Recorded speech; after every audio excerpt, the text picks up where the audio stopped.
নমস্কার বন্ধুরা, Bhadreswar study centre চ্যানেলে তোমাদের স্বাগতম। তোমাদের জন্য একটা দারুণ সুখবর, প্রত্যেক প্রার্থীদের জন্যই কিন্তু একটা দারুণ সুখবর।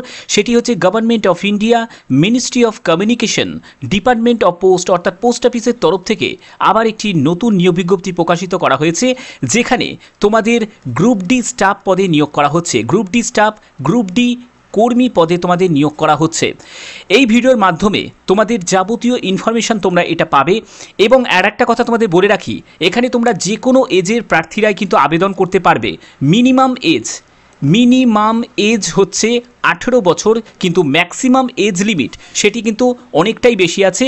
অর্থাৎ প্রত্যেক প্রার্থীদের জন্যই কিন্তু এটা বড় সুযোগ, যেখানে যোগ্যতা মাধ্যমিক পাস। সব কিছু বিস্তারিত তথ্য এই ভিডিওর মাধ্যমে জানতে পারবে। ভিডিওটা কিন্তু খুবই গুরুত্বপূর্ণ ভিডিও, তার জন্য প্রত্যেকটা স্টেপ ফলো করো। সম্পূর্ণ বিস্তারিত তথ্য অর্থাৎ ফর্ম ফিল আপ থেকে শুরু করে যাবতীয় তথ্য অবশ্যই তোমরা এই ভিডিওর মাধ্যমে জানতে পারবে। তো মূল ভিডিওতে যাওয়ার আগে চাকরি রিলেটেড প্রতিদিনের আপডেট পাওয়ার জন্য, সেটি সরকারি হোক বা বেসরকারি হোক, বিভিন্ন চাকরির কমপ্লিট ইনফরমেশন পাওয়ার জন্য অবশ্যই ভদ্রেশ্বর স্টাডি সেন্টার চ্যানেলটাকে সাবস্ক্রাইব করে বেল আইকন অল করে রাখবে। তো চলো মূল ভিডিওতে চলে যাচ্ছি। তো বন্ধুরা, আমি পিডিএফটা ওপেন করে নিয়েছি। এখানে তোমরা দেখতে পাচ্ছ government of India, ministry of communication, department of পোস্টের তরফ থেকে প্রকাশিত করা হয়েছে। যে নোটিশটা প্রকাশিত করা হয়েছে 3 জুন 2024, একদম কারেন্ট ডেটের একটি নোটিশ। আরেকটা কথা তোমাদের বলে রাখি, এটি কিন্তু সম্পূর্ণ অল ওভার ইন্ডিয়া বেসিস একটি রিক্রুটমেন্ট। অর্থাৎ তোমরা ভারতে যে কোনো স্টেট থেকে তোমরা আবেদন করতে পারবে, যে কোনো ডিস্ট্রিক্ট থেকে তোমরা আবেদন করতে পারবে। পশ্চিমবঙ্গের যে কোনো ডিস্ট্রিক্ট থেকে, অল ডিস্ট্রিক্ট থেকে তোমরা কিন্তু আবেদন করতে পারবে এখানে। ওকে, অবশ্যই কিন্তু এডুকেশন কোয়ালিফিকেশান, এখানে শিক্ষাগত যোগ্যতা কি প্রয়োজন সেটা কিন্তু এখানে মেনশন করা আছে, যেটি হচ্ছে মাধ্যমিক পাস। তোমার যদি মাধ্যমিক পাস যোগ্যতা থাকে তাহলেই কিন্তু তোমরা এখানে আবেদন করতে পারবে। এবং ডিজারেবল মানে হচ্ছে অগ্রাধিকার দেওয়া হবে যদি তোমার 3 বছর যদি কোনো হোমগার্ড বা সিভিল ভলেন্টিয়ারের কাজের কোনো অভিজ্ঞতা থাকে, তাহলে তোমাকে অগ্রাধিকার দেওয়া হবে। কিন্তু তোমার যদি মাধ্যমিক পাস যোগ্যতা থাকে তাহলেও কিন্তু তুমি আবেদন করতে পারবে। এটি তোমাদের শিক্ষাগত যোগ্যতা। এখানে শিক্ষাগত যোগ্যতা হচ্ছে মাধ্যমিক।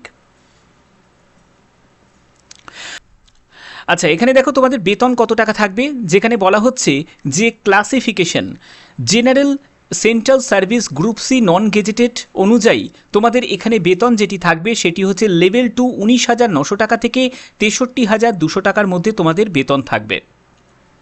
এখানে তোমাদের পরবর্তী যেটি বলা হচ্ছে সেটি হচ্ছে এজ লিমিট। তোমরা দেখতেই পাচ্ছ যে not exceeding 56 year closing date receipt of application. অর্থাৎ ক্লোজিং ডেট অনুযায়ী তোমাদের কিন্তু 56 বছরের মধ্যে তোমার বয়স হতে হবে। এই জায়গাটা তোমাদের একটু ক্ল্যারিফাই করে দিই যে এখানে কিন্তু সর্বনিম্ন বয়স 18 বছর তোমাকে হতেই হবে। কারণ তোমরা জানো যে কোনো সেন্ট্রাল গভর্নমেন্ট হোক বা স্টেট গভর্নমেন্ট হোক, সেখানে কাজ করতে গেলে অবশ্যই তোমাদের মিনিমাম বয়স কিন্তু 18 হতে হয়। সর্বোচ্চ বয়স এখানে কিন্তু মেনশন করা আছে, অর্থাৎ 56 বছরের মধ্যে তোমার যদি বয়স হয়ে থাকে তাহলেই কিন্তু তোমরা এখানে আবেদন করতে পারবে। অর্থাৎ প্রত্যেক প্রার্থীরাই কিন্তু এখানে আবেদন করতে পারবে। দেখো যে তোমাদের আবেদনের লাস্ট ডেট কবে। এখানে বলা হচ্ছে the eligible and interested official of department of post and other ministries departments in the central government whose service can be separate immediately after selection may forward their application through proper channel in the prescribed proforma annexure 2। অর্থাৎ annexure 2 তে একটি application form আছে, সেই ফর্মটাকে তোমাদের fill up করে তোমাদের জমা দেওয়ার যেটা লাস্ট ডেট সেটি হচ্ছে 23/7/2024, অর্থাৎ 23শে জুলাই হচ্ছে তোমাদের আবেদনের লাস্ট ডেট। এখানে দেখো তোমাদের আবেদন করতে গেলে কী কী ডকুমেন্টস তোমাদের অ্যাটাচ করতে হবে, সেই ডকুমেন্টসগুলো তো তোমাদের বলে দিই।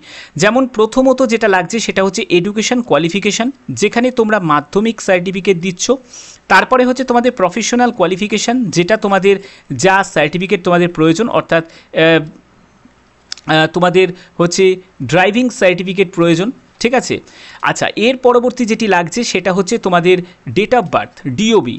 ডেট অফ বার্থের জন্য নয় তোমরা মাধ্যমিকের অ্যাডমিট কার্ড দিতে পারো, মাধ্যমিকের অ্যাডমিট কার্ড, অথবা তোমরা ডেট অফ বার্থের সার্টিফিকেট তোমরা দিতে পারো। ওকে, আচ্ছা, এরপরে হচ্ছে তোমাদের কাস্ট সার্টিফিকেট, এটাও কিন্তু প্রয়োজন। অর্থাৎ যারা SC ST OBC যারা আছো বা EWS যারা ক্যান্ডিডেট আছো, তারা প্রত্যেকের কিন্তু তাদের ইন্ডিভিজুয়ালি কিন্তু কাস্ট সার্টিফিকেট দিতে হবে, ঠিক আছে। আচ্ছা, এর পরবর্তী যেটি আছে সেটি হচ্ছে তোমাদের একটি গভর্নমেন্ট আইডি প্রুফ, যেটা গভর্নমেন্ট যে কোনো একটি আইডি প্রুফ, সেখানে তোমরা আধার কার্ড দিতে পারো বা তোমরা প্যান কার্ড দিতে পারো। তো এই সব সার্টিফিকেট কিন্তু তোমাদের রেডি রাখতে হবে যদি তোমরা আবেদন করতে চাও। আবেদন কিন্তু সম্পূর্ণ কিন্তু অফলাইন মোডে তোমাদের করতে হবে। পরবর্তী দেখো, তোমাদের কিছু এসেন্সিয়াল কোয়ালিফিকেশান যেটা প্রয়োজন, মানে এডুকেশান কোয়ালিফিকেশান তো তোমাদের বলেই দিলাম, যেটা মাধ্যমিক যোগ্যতা তোমাদের প্রয়োজন, এবং সঙ্গে সঙ্গে তোমাদের কিছু valid driving licence for motor cars, অর্থাৎ মোটর কার্সে তোমাদের ভ্যালিড ড্রাইভিং লাইসেন্স থাকতে হবে, এবং নলেজ অফ মোটর মেকানিজমের তোমাদের নলেজ থাকতে হবে, যদি কোনো কারণে ভেহিকেলস যদি খারাপ হয়ে যায় সেটাকে মেনটেনেন্স করার।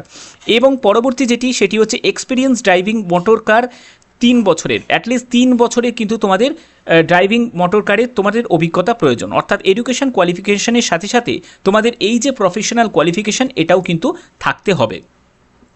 এখানে দেখো তোমাদের সম্পূর্ণ কিন্তু বিস্তারিতভাবে যেটা বলা আছে সেটা হচ্ছে তোমাদের বেতন কত টাকা থাকবে, যেটা হচ্ছে প্রি রিভাইজড পে ব্যান্ড 1 অনুযায়ী 5,200 টাকা থেকে 20,200, গ্রেড পে 1900 টাকা মতো গ্রেড পে থাকছে, ঠিক আছে। এবং ডিপার্টমেন্ট অফ পোস্ট লেভেল 2 যেখানে 19,900 টাকা থেকে 63,200 টাকার মধ্যে তোমাদের বেতন থাকবে।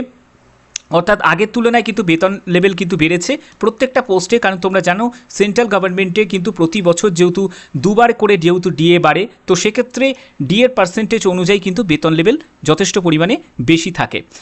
এর জন্য একটি অ্যাপ্লিকেশান ফর্ম আছে। তো এই নিয়োগটি যেহেতু তোমাদের ডেপুটেশন ভিত্তিতে যেহেতু করা হচ্ছে, তো সেক্ষেত্রে তোমাদের এখানে ক্যান্ডিডেট নেম এবং তার ডিটেলস এখানে কিন্তু তোমাদের ফিল আপ করতে হবে, এবং তোমার এডুকেশন কোয়ালিফিকেশান দিতে হবে, যেটা সবই কিন্তু সেলফ অ্যাটেস্টেড করতে হবে। এবং পরবর্তী যেটি বলা হচ্ছে আদার কোয়ালিফিকেশান, যে আদার কোয়ালিফিকেশানে বলা হচ্ছে processing a valid driving licence enclose copy, তার জন্য তোমাদের কিন্তু কপি দিতে হবে ভ্যালিড ড্রাইভিং লাইসেন্সে, যদি থাকে তাহলে তার জন্য তোমাকে ইয়েস দিতে হবে। এবং নলেজ অফ মোটর মেকানিজম, অর্থাৎ মোটর মেকানিজমে তুমি কাজ জানো নাকি সেটার জন্য তোমাকে কিন্তু ইয়েসে গিয়ে টিক দিতে হবে, যেহেতু এগুলো অত্যাবশ্যক আছে। এবং এর জন্য কিন্তু তোমাদের যে সেলফ অ্যাটেস্টেড কপিও কিন্তু তোমাদের অ্যাটাচ করতে হবে। পরবর্তী সেটি হচ্ছে তোমাদের সেই পোস্ট অনুযায়ী তোমাদের অভিজ্ঞতা আছে, তার জন্য কিন্তু সেই অভিজ্ঞতার ডিটেলসটা তোমাকে এখানে ফিল আপ করতে হবে। এরপরে হচ্ছে যে whether the light of the entries made by the applicant meet the requirement for the post, অর্থাৎ যে পোস্টে তুমি আবেদন করছো সেখানে কিন্তু তোমাদের এলএমভি অর্থাৎ লাইট মোটর ভেহিকেলসের কিন্তু তোমাদের সার্টিফিকেট কিন্তু প্রয়োজন, ঠিক আছে। অর্থাৎ তার জন্য ডকুমেন্টস তোমাদের দিতে হবে, এবং তোমাদের ডিটেলস অফ এমপ্লয়মেন্ট, দেখো তুমি যদি এমপ্লয়ি হয়ে থাকো তাহলে তার ডিটেলসটা কিন্তু তোমাকে এখানে ফিল আপ করতে হবে।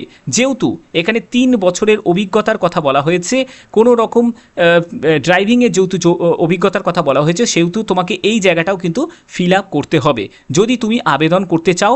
এবং পরবর্তী যেটি বলা হচ্ছে সেটি হচ্ছে নেচার অফ প্রেজেন্ট এমপ্লয়ি, অর্থাৎ তুমি যদি এখন বর্তমানে কোথাও যদি কর্মরত থাকো তার ডিটেলসটা এখানে তুমি দেবে।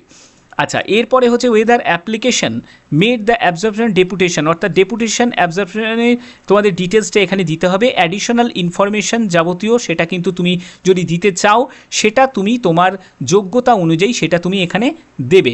এরপরে হচ্ছে তুমি কি এসসি এসটি বা ওবিসি ক্যাটাগরি থেকে বিলং করছো, যদি তাও করে থাকো তাহলে সেটা তোমাকে কাস্টটা লিখতে হবে। এরপরে হচ্ছে রিমার্কের ক্ষেত্রে যদি তোমার কোনো রকম তোমার যদি এই নিয়ে যদি মানে ড্রাইভিং নিয়ে বা তোমার যে পোস্টে তুমি আবেদন করছো সেই পোস্ট রিলেটেড তোমার যদি কোনো রকম এক্সট্রা কোনো যোগ্যতা থাকে বা কোনো অ্যাচিভমেন্ট থাকে তাহলে সেটা কিন্তু তুমি এখানে মেনশন করবে, ঠিক আছে, এখানে তুমি মেনশন করবে। এরপরে হচ্ছে এখানে সই করবে, এখানে তোমাকে প্লেস দিতে হবে, এখানে ডেটটা দিতে হবে যে ডেটে তুমি অ্যাপ্লিকেশন ফর্মটা জমা করছো, ঠিক আছে। তো এই হচ্ছে তোমাদের সম্পূর্ণ ডিটেলস। আর এই যে জায়গাটা তোমরা দেখতে পাচ্ছ এটা হচ্ছে সার্টিফাইড ফার্নিশ বাই এমপ্লয়ি, অর্থাৎ যারা যারা অলরেডি এমপ্লয়ি আছে তাদের হচ্ছে কোন ডিপার্টমেন্টে কাজ করছো এবং নাম্বার, তারপর ডেট, এগুলো তোমাকে ডিটেলসটা দিতে হবে। এবং এখানে তোমার নাম, ঠিক আছে, এগুলো অ্যাটাস্টেড কপিজ অফ যেগুলো তুমি এনক্লোজ করছো সেইগুলো যাবতীয় ডিটেলস এগুলোকে তোমাদের সম্পূর্ণ কিন্তু অ্যাটাচ করতে হবে। তো এই হচ্ছে সম্পূর্ণ তোমাদের অ্যাপ্লিকেশন ফর্ম থেকে শুরু করে যাবতীয় তথ্য সেগুলো তোমাদের বলে দিলাম। তো এই নিয়োগটি তোমাদের ড্রাইভিং ভিত্তিতে কিন্তু তোমাদের নিয়োগ করা হচ্ছে। চলেছে।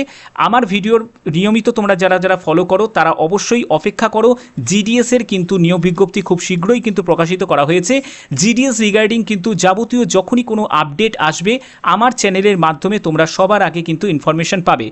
তোমরা চিন্তা করো না, নির্দিষ্ট সময়ের মধ্যে জিডিএসের নতুন নিয়োগ বিজ্ঞপ্তি এই 2024-এর মধ্যেই কিন্তু প্রকাশিত হতে চলেছে। যদি জিডিএস সংক্রান্ত যদি তোমাদের কোনো কোয়ারি থাকে অবশ্যই তোমরা কমেন্টে লিখতে পারো, এবং জিডিএসের জন্য একটা লং ভিডিও আমার চ্যানেলে আছে যেখানে তোমাদের কোয়ালিফিকেশান থেকে শুরু করে যাবতীয় ইনফরমেশান কিন্তু ওই ভিডিওর মাধ্যমে তোমরা জানতে পারবে। যদি তোমাদের কোনো রকম কোনো ইনফরমেশান যদি জানার থাকে তাহলে অবশ্যই কিন্তু ওই ভিডিওটা তোমরা একবার দেখে নিতে পারো, ঠিক আছে? তো আশা করি তোমাদের এই ভিডিওটা ভালো লেগেছে, কারণ আমার চ্যানেলের মাধ্যমে আমার সবসময় প্রয়াস থাকে তোমাদের যাতে বিভিন্ন ধরনের চাকরি আপডেট প্রোভাইড করা যায়। তো আজকের মতো এটুকুই, টাটা।